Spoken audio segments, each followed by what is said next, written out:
Warning, this article contains spoilers from an Echo and the Bone. Outlander fans are still contending with the Droughtlander, the period when the Starz drama series is off screens, with fans eager for the show's return.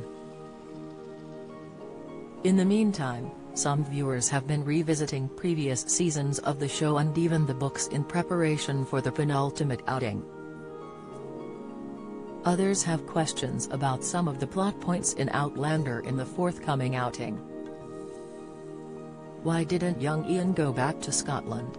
Young Ian, played by John Bell, has had an eventful time since Season 3 of Outlander, when he was kidnapped by smugglers and taken to the West Indies. He was eventually rescued by his uncle Jamie Fraser, Sam Heughan, and Claire, Catriona Balfe, who saved him from the clutches of Gaelis Duncan, Lord of Verbeek. After this, he ended up trading places with Roger Mackenzie, Richard Rankin, after Jamie mistakenly gave the 20th century time traveler to a Native American tribe after thinking the historian was his daughter Brianna's, Sophie Skelton, attacker. Young Ian eventually came back to Fraser's Ridge when things didn't work out with the tribe and his life was marred by tragedy. Why was Season 6 of Outlander so short? Outlander Season 6 wrapped in June, but some fans of the Starz series are curious to know why the current outing was so short. Express.co.uk has the lowdown. The youngster told Jamie what had transpired during his time away, including his failed marriage and the death of his baby daughter. Young Ian was originally supposed to be heading home in the Drums of Autumn, but his ship set sail without him and so he had to stay with his uncle and aunt. The trio ended up with Jocasta Cameron, Maria Kennedy Doyle, at her River Run plantation before striking out on their own. The events of Drums of Autumn, Season 4, saw Roger taking up Roger's place in the Mohawk tribe, and so he couldn't go back to Scotland because of this. Therefore, it was simply a matter of logistics, with Ian's ship departing and then essentially sacrificing himself for Roger.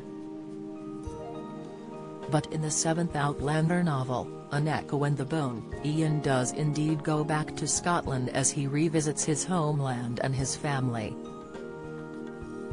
In the novel, Ian is reunited with his father Ian Murray, Stephen Gree, and his mother as well as his siblings. Depending on what the Starz series adapts from An Echo and the Bone, this moment is likely to bring things full circle for young Ian as he returns home. Young Ian always wanted adventure, which was why he ran away to Edinburgh and Jamie's print shop in the first place.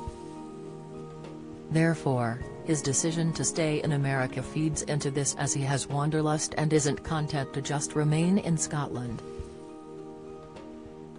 Added into this, following his stint with the Mohawk, young Ian has a very complex identity which has elements of Native American as well as Scottish.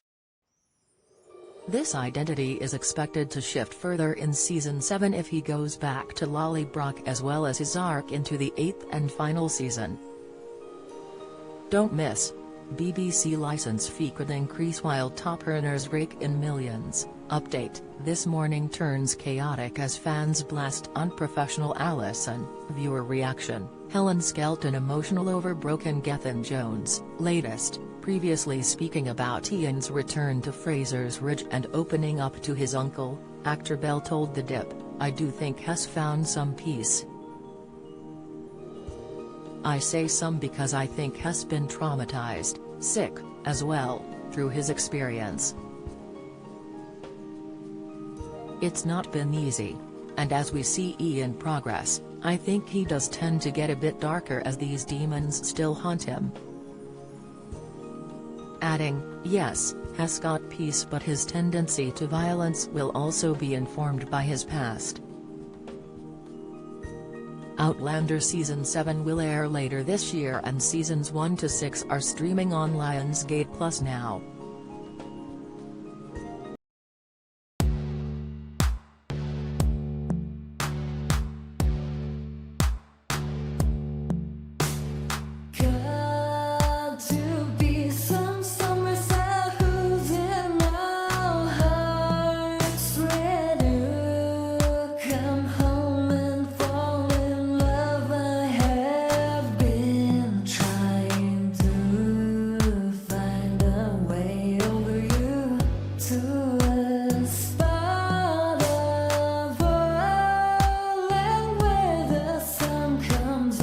from us.